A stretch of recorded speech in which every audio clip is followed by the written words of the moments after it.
Aujourd'hui, on va aborder un sujet qui crée des tensions silencieuses dans énormément de couples. Un sujet qui divise, qui dérange, mais surtout qui détermine la stabilité ou la fragilité d'un foyer, l'autonomie de la femme. Parce que derrière cette simple question, une femme doit être autonome dans son foyer, il se cache en réalité un enjeu beaucoup plus profond. Il s'agit de pouvoir, de respect et d'équilibre émotionnel, mais surtout de la manière dont un couple se construit ou se détruit avec le temps. Beaucoup de relations échouent non pas par manque d'amour, mais par mauvaise compréhension des rôles, des attentes et des limites.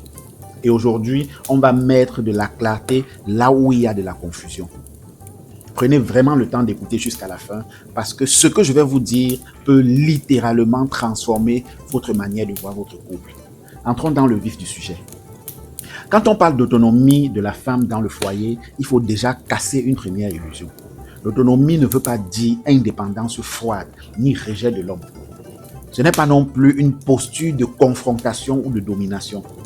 L'autonomie, c'est d'abord une structure intérieure. C'est la capacité d'une femme à exister par elle-même, à avoir une identité claire, à ne pas dépendre émotionnellement de chaque réaction de son partenaire pour se sentir bien ou mal.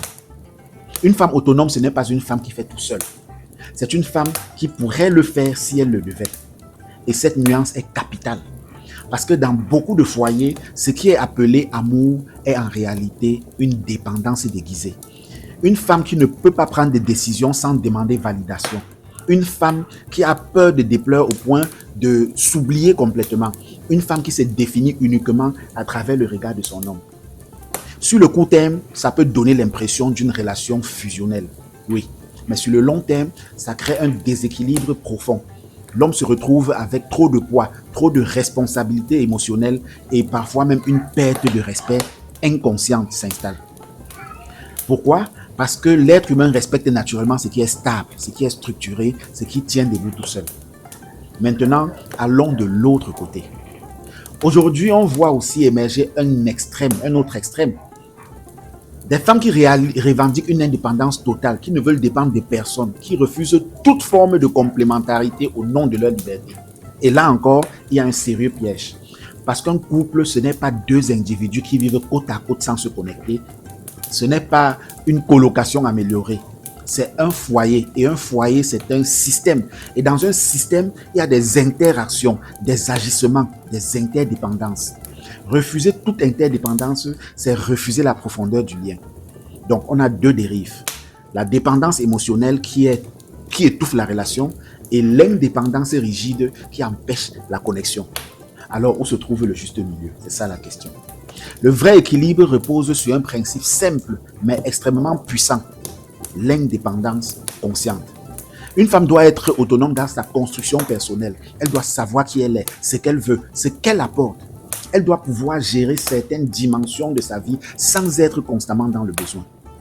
Mais dans le cadre du foyer, elle doit aussi savoir créer du lien, collaborer, s'adapter ou co-construire avec son partenaire. Et ça, c'est un niveau de maturité que peu de personnes atteignent réellement.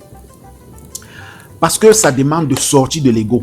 Ça demande de comprendre que dans un couple, il ne s'agit pas de prouver qu'on peut tout faire seul. Il s'agit de créer quelque chose de plus grand à deux. Prenons un exemple concret.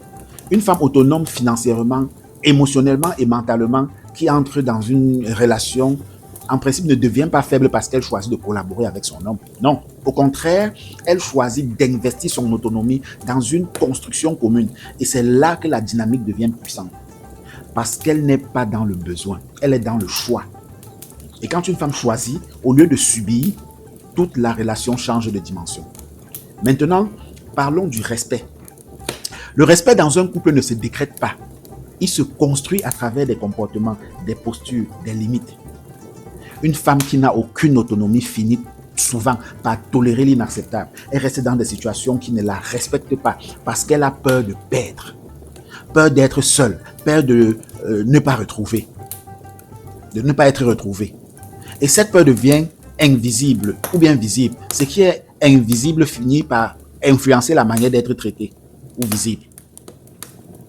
Donc, remarquez ceci, c'est dans la clarté que la femme doit rester. Elle sait ce qu'elle accepte.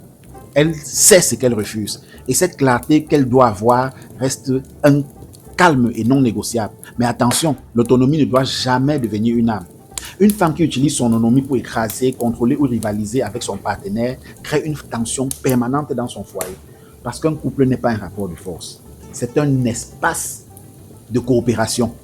Et dans cet espace, chacun doit pouvoir respirer, exister, mais aussi se connecter.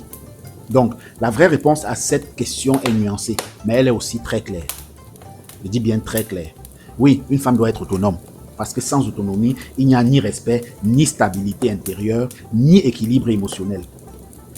Mais cette autonomie doit s'inscrire dans une logique d'interdépendance intelligente dans le foyer.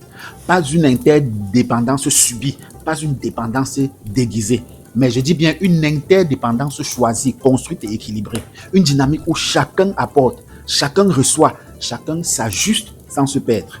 Et retenez bien ceci, une femme qui dépend perd en pouvoir. Une femme qui rejette le lien perd en connexion.